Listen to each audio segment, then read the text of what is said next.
Good evening, everyone.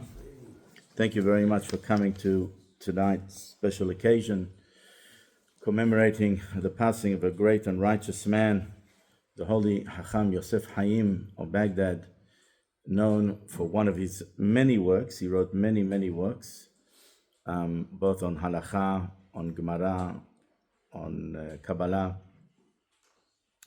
But one of his most famous is the Ben Ish Hai, which is a halachic treatise, but also introduces the particular mitzvah or halakha on a Kabbalistic level, which was very much the style of the Ben Ish Hai, to fuse both the halachic dimension and the Kabbalistic dimension, which he was very famous for. So tonight is a very special occasion. On the day of the passing of a tzaddik, when we commemorate the passing of a tzaddik, it is a very auspicious time in heaven. And when we gather together, when we light candles in honor of the tzaddik, the holy Arizal writes that lighting a candle is no simple thing, because the prophet says, Ner Hashem nishmat adam, the candle of God is the soul of man. When we light a candle in honor of a righteous man, it causes him great pleasure in heaven, because the concept of light is a very important one, and excuse me, and this in turn arouses the righteous man, arouses divine blessing and intercession on all those that come and gather on his behalf. How much more so when it is associated with the studying of Torah, and how much more so is it when it's associated with the studying of his Torah, of his own teachings, which is a great merit. So we'll commence with just a little bit of his background, a little bit about him. We've discussed it on previous occasions, so maybe some things that we weren't aware of, or we didn't discuss on previous occasions. Firstly,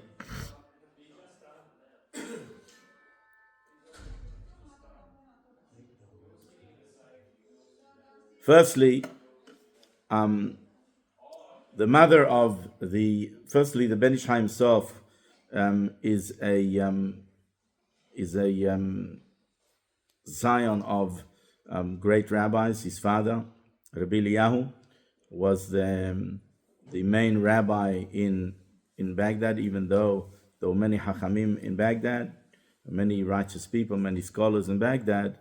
However, his father was chosen to be the one that gives the main sermons during the year, and so was his grandfather, Rabbi Moshe. Rabbi Moshe was known to be a great scholar and very well respected even amongst many Ashkenazim. In fact, there's some scholars who sent their works to Baghdad to get his approbation, to get his askama on their works. So that's how well respected the family was. It seems, despite the greatness of his grandfather and his father, it seems that in a way the Ben Ish Hai, at least his fame, surpassed that of his father and of his grandfather, and became in fact world renowned and world famous. When he was before he was born, it seems that his mother couldn't have children, and they heard about a great tzaddik in Morocco called Rabbi Yaakov Abu Hasera, the great Kabbalist, the head of the family, of the Abu Hasera family, and she went there and she became a mesharetet. She became like a housemaid. She didn't say anything. All she did was she came to assist in the household of the great and righteous tzaddik, Rabbi Yaakov Abu Hasera. After a while, Rabbi Yaakov, the great sage and Kabbalist, tells his wife, you can tell the lady from Baghdad she can go home and she will have a child that will illuminate the world. And indeed, from a bracha of a tzaddik, from a blessing of a rabbi, he himself became a blessing to the whole world. When one sec.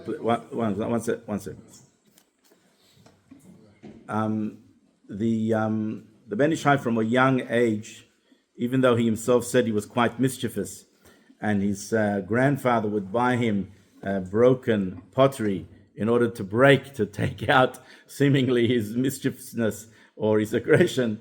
But he, even from a young age, he showed great scholarship and great love for Torah, and he was very diligent in everything that he did. But also, not only that, his love for the Jewish people was great indeed. His father would give his children. The Ben Ish Chai had some brothers, at least 4 brothers that I know of, and a sister that I know of, maybe more, but at least 3 sisters. And he would give them pocket money, and to just before Shabbat on Friday they should buy a treat for Shabbat. All of the children always had a treat, except the Ben Ish Chai. The Ben Ish Chai never bought himself a treat. The father was curious, so he sent his daughter to have a look what's going on there. Why doesn't he have a treat? And she followed him, and she found out that he would every week give his money away to a poor widow, and thus help support that poor widow. When his father found out about it, of course, he was very proud, but he asked him to desist from that, and he himself will support that that widow, which he did. But from here we see that the Ben Ish Chai, even at self-sacrifice for himself at a young age, had an unbelievable love for people and felt a responsibility for people. His grandfather had many disciples. Amongst them was the famed Rabbi Abdallah Somech, who wrote halachic works, as if Hasedek amongst them. And he opened a yeshiva, of which the Ben Ish Chai studied at his feet, by him, but also by other scholars as well. But it's interesting to note that he was the disciple of his grandfather's disciple, and he studied for him for many years. In addition to that, he would closet himself in his attic, his parents' attic, and would study diligently for many, many hours. He had a lot of books. Of course, he inherited many books. He had over 10,000 books in his library. Some were printed, some were handwritten manuscripts. He inherited a lot of them from his grandfather and from his father. But in addition to that, in the notes of Rabbi Yitzhak Kaduri, the famed Kabbalist of our generation, Rabbi Yitzhak Kaduri wrote notes, and when he passed away, they found his notes, and amongst the notes were a little bit of the things that he heard or saw or knew about the Ben Ish Chai. And one of them is that he wrote that the Ben Ish Chai had many works that were sent to him from many, many great scholars, even amongst Ashkenazi clans, as a sign of great respect that they had for him. When they printed a book, they would send it to him as a sign of their affection and their respect, that they very much wanted him to have his work. So he had a very big library, and he studied diligently.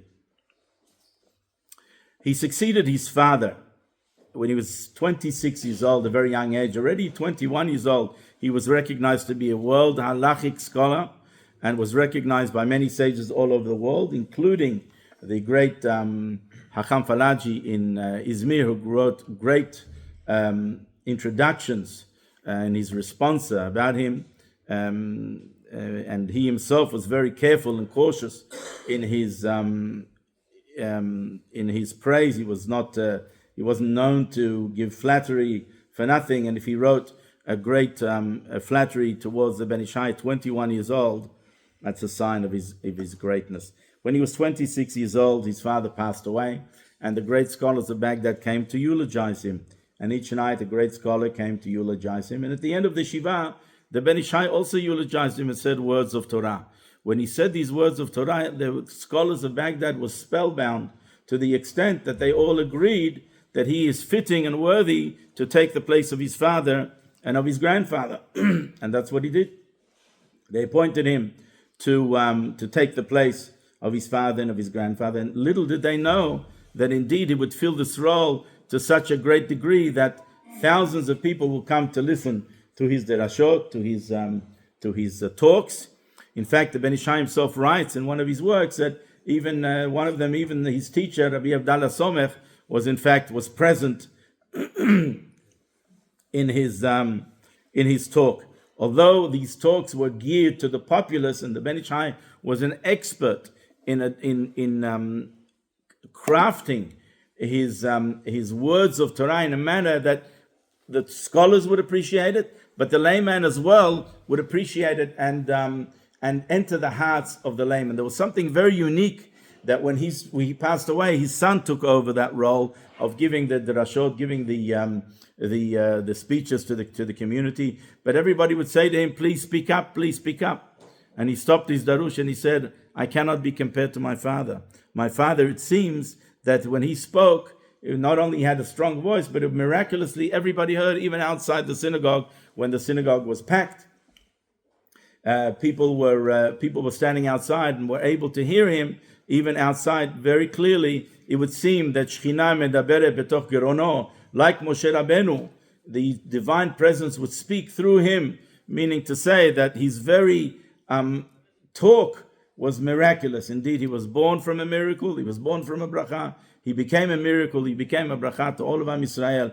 And this was clearly evident in his speeches that everybody was able to hear him, despite the fact that it was very, very packed. And his son couldn't replicate that. So little did they expect, the scholars of Baghdad, that not only he will fill the shoes of his father and his grandfather, but in fact, he did a marvelous job at that. And the Ben Ish Hai was famous for making all aspects of Torah relevant, real, tangible, accessible, and understood, not only to the scholars, but to the masses. The Ben Ish Hai was known to, as I said before, fuse Halakha and Kabbalah. He also wrote a book that is, by contemporary Kabbalists, is very much encouraged to study, Da'at U'Tvuna, which is an introduction to the difficult concepts of the Arizal. It's like, Kabbalah is like not only are there difficult concepts, but it's like a language. It has its own language. Like when a person learns medicine, and he's not only learning all of the concepts of medicine, you've got to learn a new language. Each part of the body is called a different thing. So you've got to learn the language, and not only the structure of the body, but the language as well. And so Kabbalah also has a language, and it also has many difficult concepts. So the Ben Ish Hai brought all these concepts together, and he wrote a book allowing the masses, or at least the beginners of Kabbalistic study, to be open and to accessible, making accessible difficult concept of the Arizal, because Arizal just there's no sort of introduction. He just throws Reb Chaim Vital, when in writing the works of his teacher, even though he gave some of the books have more structure than others, some of them are just in the order of how the Arizal taught it. Some of them are in order of the way the Seder Ishtalshalut, the order of descent, works. But nonetheless, he just goes straight into Kabbalistic issues without any introductions, and so it's a very difficult discipline. And the Ben Ish Hai made this accessible. Not only that, but the Ben Ish Hai also wrote different kavanot, intentions. We know that the Kabbalists teach us many intentions of the mitzvot, of the prayer, and the kavanot, the unifications that we make during the different mitzvot and prayers. The Ben Ish Hai taught simple, easy kavanot, easy divine intentions that everybody can have in mind, even if you're not a scholar of the Kabbalah, that you can have in mind and are beneficial to the world and to the person praying, even though he may not know exactly what he is meditating, but nonetheless, he made things accessible. Another thing that the Ben Ish Hai made accessible is the Agadatot. The Agadatot is the stories of the Gemara. The Gemara not only deals with halachic issues, interpretations of the Torah, and understanding of the Torah and the mitzvot and all the halachot, but it also speaks about different stories, and the sages grappled how to deal with these stories, and the Ben Ish Hai explained them in a masterful way, in a way that one can understand them, especially in the manner of Kabbalah, teaching us that the mitzvot have very great depth to them. Even the stories of the Gemara have great depth to them, and he was very much accepted by the world, because very little has been written on the Agadatot, on the stories of the Gemara. He is one of the most famous that wrote in this field as well. The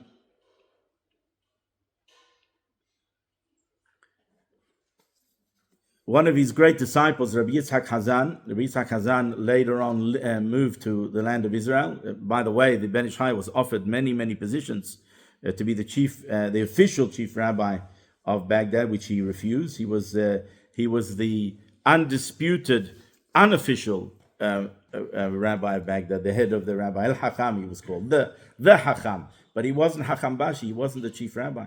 The Dangurs in his lifetime were Hakam Hillel's grandfather was, and others. He never took on an official position. In fact, he was offered the position of the chief Sephardi rabbi of Israel, and that too he refused. He never took an official title like his father and like his grandfather before him. But his disciple, who later on moved to Israel, was a great scholar and a Kabbalist in his own right, and also was one of the heads of the Yeshiva Parat Yosef, Hacham Yitzhak Hazan, which a lot of what we know about the Ben Ish Chai comes from him, and he in fact edited a lot of the writings of the Ben Ish Chai. He writes that whatever the Ben Ish Chai said went. Whatever the Ben Ish Chai halachic decision he made, we followed, and if at the times of the Prophet, the Jewish people would have listened to the prophets like we listened, like we followed the Ben Ish Chai, then the temple would not have been destroyed. So that is to what degree the Ben Ish Chai was respected in Baghdad, worldwide, but particularly in Baghdad, that nobody moved from what he said. Just one more story. Something happened in the family. Unfortunately, it's very common that where there's jealousy, people are moser. How do you say moser in English? They what is it? They inform. They falsely accuse the family of doing something untoward, and this caused great distress to his mother, and his mother passed away that year. The Ben Ish Chai felt that even though that others informed and wrongly, they lied about the family, and this caused great distress to his family and to his mother, but he basically fasted for 6 years straight. 6 years every day he fasted. He took upon himself the responsibility. Usually people don't like to take responsibility. They like to blame others because of this, because of this, because of this.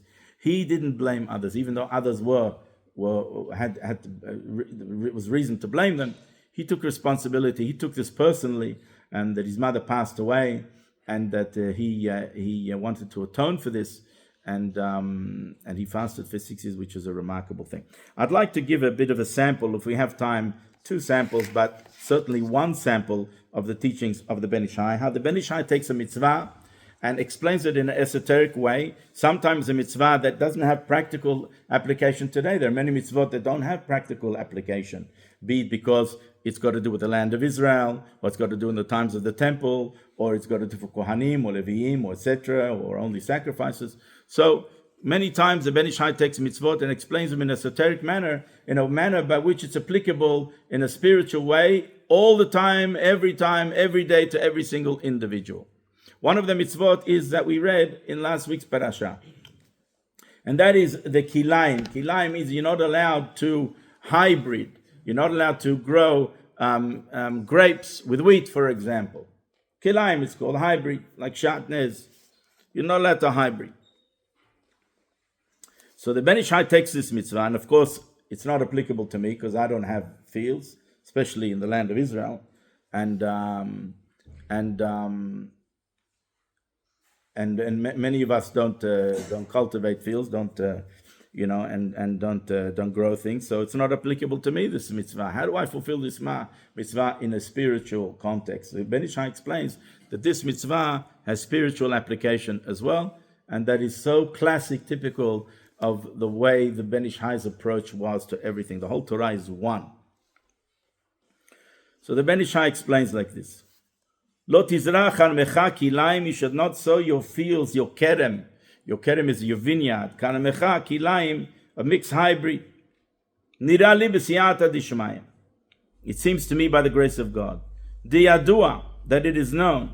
Ha'osek b'Torah lishma, he who studies Torah for its own sake, for no other reason. We know that the Mishnah says that there are many great mitzvot. Talmud Torah keneged kulam. Talmud Torah compares to all of the mitzvot for many reasons. First of all, by knowing Torah, by studying Torah, we come to know all of the mitzvot, but we also come to know, in a way, Hashem. Because the Torah, it says in the Zohar, the Torah comes from the divine wisdom. By knowing Torah, it's as if we know God's thoughts, as if we know God's thought process. And that is a very powerful union that we have with God. So studying Torah not only affords us the ability to know what God wants, what are the mitzvot, but it also creates a great union, as opposed to put on tefillin, just your hand and your head is at that moment subdued to the Almighty. But when you study Torah, your whole being at that moment, you cannot concentrate or do anything else. Your whole being is envelops the Torah on the one hand and is enveloped by the Torah. It's a union that there's nothing that can be compared to it. And therefore, when we study Torah, we should study Torah for no other ulterior purpose other than cleaving to God, coming to know God, being intimate with God. And that the Ben Ish Chai calls it Torah Shel Chesed, the Torah of kindness. We will soon see why. Shlomo HaMelech says, "V'Torah Chesed al Leshona." The Almighty Shlomo HaMelech wrote a song, a poem, comparing the Almighty to the husband and the Jewish people to a bride, to the wife. We sing it on Friday night, Eshet Hayil. We honor our wives as well, but it is really an analogy between us, a relation between us and God. And God lauds the Jewish people, and He says, "Torah Chesed al Leshona." The Torah of loving kindness is on her lips. Doesn't only just mean that Am Yisrael, Knesset Yisrael, the Jewish people, seek kindness, speak words of kindness, seek the kindness and acts of kindness. But Torah Chesed al Leshona, the Torah of Chesed is on the lips of the Jewish people, which means to say that we study Torah in a manner of Chesed. We know that the Arizal tells us Chesed is the numerical value. Chesed means kindness. Kindness refers to revelation, as opposed to severity or judgment, which means contracting. When God wants to conceal Himself, that's Gvura, that's the attribute of God's judgment, where He holds back, where He measures what we are deserving of. But really the whole world and the Torah itself is an act of one great kindness, Chesed, revelation. And we know that the Holy Arizal explains to us that there's 4 ways by which we spell out Bemilui, God's name, referring to the 4 worlds, referring to the 4 partsufim, the 4 interfaces. The highest of that is what's called Shem Ab, which is the name of God that is spelled out, that when you count all of the numerics of the numerical value of the letters of God, of that particular God's name, is 72, which is a numerical value of Hesed. That is like the highest form of the revelation of godliness. When godliness is spelled out, Yud Vav Dalet Hey Yud, Vav Yud Vav Hey Yud, that refers to the most concentrated form, so to speak, of godliness. Because revelation, that Arizal explains to us, is expressed through kindness, Hesed. And the numerical value of Hesed is 72, which is that particular name, that particular aspect or revelation of godliness. So when it speaks about Torah Chesed, the Torah of kindness, it refers to cleave to God in the most highest level, highest form, to get to know God, so to speak, and to learn Torah Lishma, to learn Torah for God's sake, not to be a Talmid Chacham, not to be called a scholar, not for the sake of knowing how to answer, which is in itself is important, but not important enough. It has to be a deeper level that we can connect to Torah Chesed, the Torah of kindness. Why Torah of kindness? Because Torah of kindness, Chesed, is a numerical value of 72, which is a numerical value of the highest revelation of godliness of God's name, what's called Shem Ab, which is a numerical value of 72, which is a numerical value of Hesed. So the Ben Ish Chai writes, and he says that he who studies Torah for its own sake, who davuk behesed, he cleaves to the attribute of divine kindness, which is revelation, So when you study Torah for its own sake, to cleave to Hashem, you cause godliness to be revealed in the world, and you cause kindness to be revealed in the world. Shehu biyamin, which is exemplified from the right hand. In Kabbalah, the right hand refers to expression of kindness. The left hand, the weaker hand, refers to judgment or justice or measure, divine attribute of justice. The right refers to the divine attribute of kindness. Says the Ben Ish Hai, V'atorah biyamin, and the Torah is exemplified through the right hand, as it says, Mimino eshdat lamo, God brought forth from his right a fiery Torah, which means to say that the fact that it uses the human attributes of right, it refers to the attribute of kindness. The whole Torah is kindness. It's God's love to us. And so too when we study Torah as an expression of our love to God, that's called Torah of kindness. By the way, the Gemara says, what is there? Two Torah? Torah of kindness and Torah not of kindness? So the Gemara says, no, Torah of kindness means when a tzaddik studies Torah and teaches Torah, that's called the Torah of kindness. Just like God revealed his Torah to Am Yisrael, so too it is our obligation to teach Torah to others. If we know Torah, our obligation is to teach Torah to others.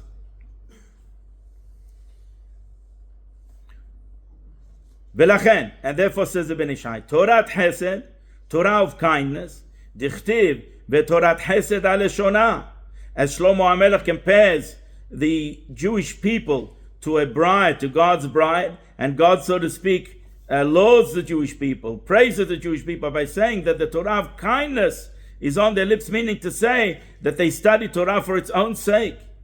Vekivan, shedavak b'chesed, when a person cleaves to the attribute of divine kindness, davak b'Michael, he cleaves to the attribute. We know that the angels are divided into groups, and the right group, the group of kindness that do acts of kindness that reveal God's kindness in the world, is exemplified and headed by the Malach Michael. For he represents the right camp, the camp of kindness. Shehu Sarah Hesed, for he is the minister, so to speak, of the ministering angel of kindness. V'hu Sarah Torah, and he's the minister of Torah, so to speak. He's responsible for kindness to be revealed in the world, and for Torah to be revealed in the world. V'lachen, listen to this, beautiful of the Ben Ish Hai. V'lachen, therefore, Moshe Rabbeinu alav hashalom, Moshe Rabbeinu, peace be upon him, Shu kibel Torah mi Sinai, that received the Torah from Sinai, V'nikret al Shemo, the Torah is called after Moshe Rabbeinu. Dichtiv, as it says in Micha, in the prophet, Dichtiv zichru Torat Moshe Avdi, remember the Torah of Moshe, my servant, because Moshe was responsible. He was the only one that was able to go and fathom all of the secrets of Torah, and go up in Mount Sinai and be taught all of the Torah, and then come back and teach it to Am Yisrael. Only he could do that. He was the only one capable of doing that. It's called Torat Moshe Avdi, the Torah of Moshe, my servant. Not only God's Torah, but since Moshe Rabbeinu was responsible, he's got a big part. The Torah is, so to speak, called upon him. And therefore says the Ben Ish Hai, a beautiful secret. Yesh bimilu shemo kazeh. How do we write Moshe? Mem, Shin, Hey, right? That's how we write the name of Moshe. But then there's how you write the letters, what's called milui. How you write the letters in full. So you've got the 3 letters to Moshe's name. You've got Mem, Shin, and Hey. How do you write the letter Mem? Mem. How do you write the letter Shin? So Mem is Mem Mem. Shin is Shin Yud Nun. And Hey is Hey Aleph. Now, so the first letters spell out Moshe. What are the other letters? What do they spell out? So if you count the numerics of it, you've got the letter 40, which the letter Mem, which is the numerical value of 40. Then you've got the letter Yud, which is 10, and Nun, right? Which is 60. So far we have 100. And then you have the last letter, which is Aleph, which is 101, which is the numerical value of Michael. So here the Ben Ish Chai teaches us that Michael is Sara Torah. Moshe Rabbeinu is also Sara Torah. Michael is the minister of Torah, the minister of kindness. Moshe Rabbeinu was able to go to the highest of heavens and to, so to speak, Alita Bamarom Shavita Shevi, you went up to the highest of heavens. And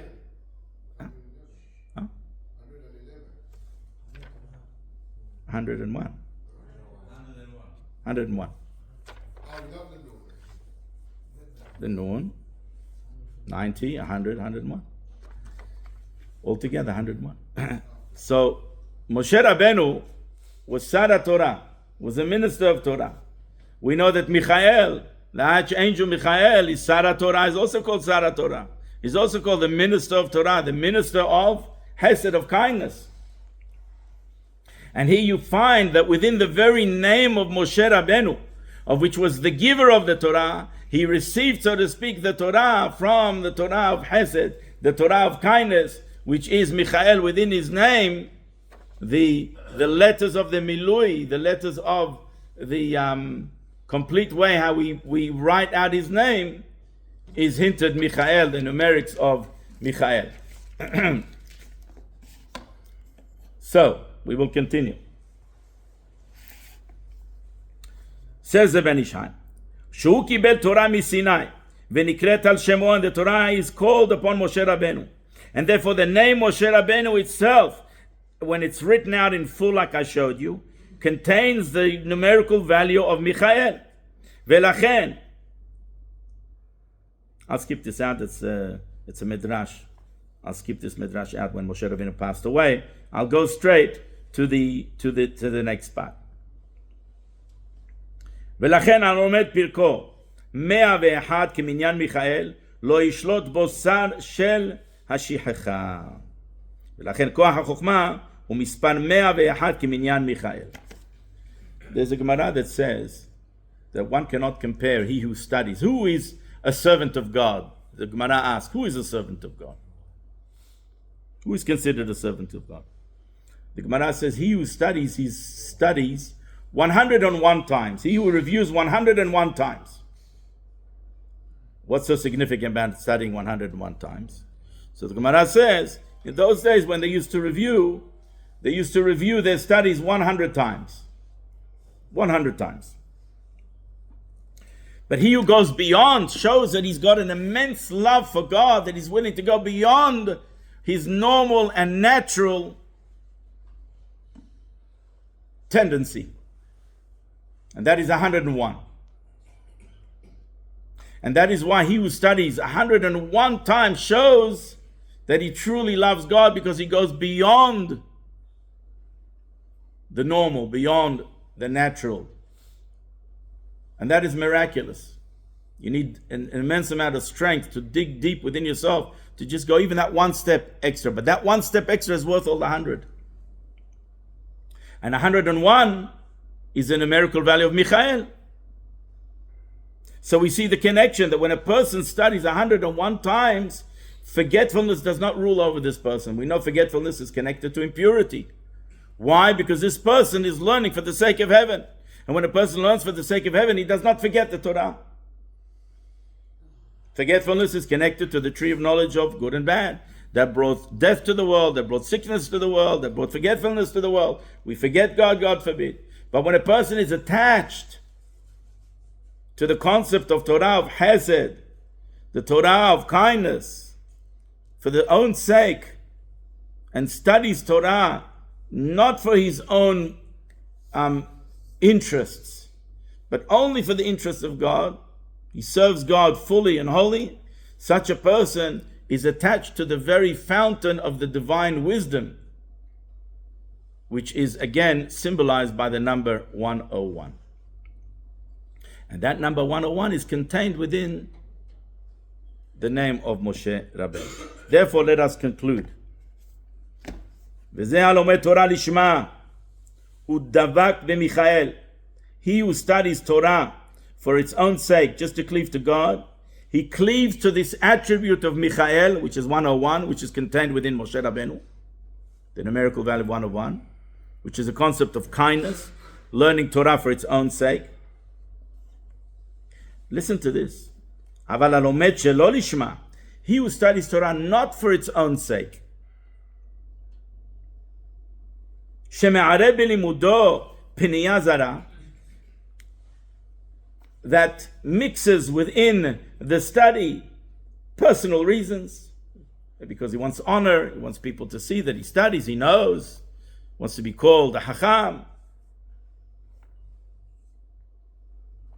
He wants to know what to answer people, he doesn't want to be embarrassed. So he mixes his own personal reasons. אז יהיה נקרא על לימודו שם כליים. This is called a mixture. A mixture. The Torah prohibited us to mix in our kerem. Our kerem is our field. Kilayim. Kilayim is exact same letters as Michael, but in a mixed way. So when you study Torah for its proper sake, for its own sake, you connect to the Sar Michael, which is connected within Moshe Rabbeinu's name. But if not, if you mix other reasons why you're studying Torah, why you're serving God, that's kilayim, that's a mixture, that's a hybrid, that's no good. And that is what the Torah says. You're not allowed to mix kilayim in your kerem. Min be'eno mino. It's type with another type. Now, the Ben Ish Hai says, ונמצא אותיות מיכאל נהפכים אצלו. The letters of Michael, which is the Sar of the Torah, the Sar of God's kindness, the minister of the fountain of wisdom, is all mixed up. And that's Kilayim. And that's why it says, Lo tizrach. What is the spiritual connection, the spiritual application of this mitzvah? Not only the physical application, don't mix the fruits, but also has a spiritual one. Because the Ben Ish Hai says that Torah is called kerem. Kerem, a vineyard. For example, when Rabbi Yochanan ben Zakkai asked Vespasian, the Roman general, to say, he wanted to establish the Sanhedrin, he asked for it to be in Yavne, and it was called Kerem Yavne, Kerem be Yavne, the vineyard in Yavne. So the Torah is many times referred to as Kerem, as vineyard. In this vineyard of Torah, don't mix kilayim. It should be Michael, the son of the Torah, not kilayim, not an admixture. If I may, the Ben Ish Hai doesn't write this, but if I may, then explain like this. Why is the Torah called Kerem? Because we know the Holy Arizal explains to us that everything emanates in a particular order from the name of God. The name of God, Yud and Hey and Vav and Hey, is a numerical value of 26. Those 4 letters in them is hinted the 10 emanations, the 10 Sefirot. The 10 Sefirot are the emanations that come forth from the Yud, the 4 letters of God's name, Yud and Hey and Vav and Hey. Yud corresponds to Chokhmah, Abba. Hey corresponds to Ima, Bina, of the 10 emanations. The little point of the Yud corresponds to Keter, to the divine will, which is called Arich Anpin in the Parsufim, in the interface. The Vav is the 6 Sefirot.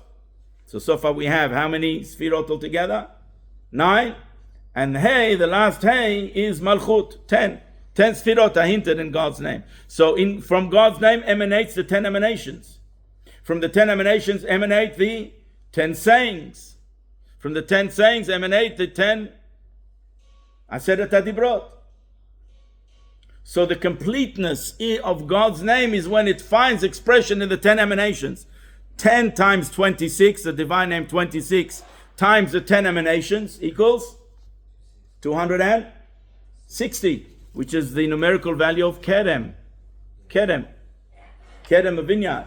So when the Ben Ish Hai said that Kerem is called Torah, and in your Kerem, in your vineyard, you should not mix any admixture other than the true purposes of serving God, he refers to that we complement God, the tetragrammaton name, which is Yud and Hey and Vav and Hey, in every aspect of human creation, which is expressed through the 10 emanations.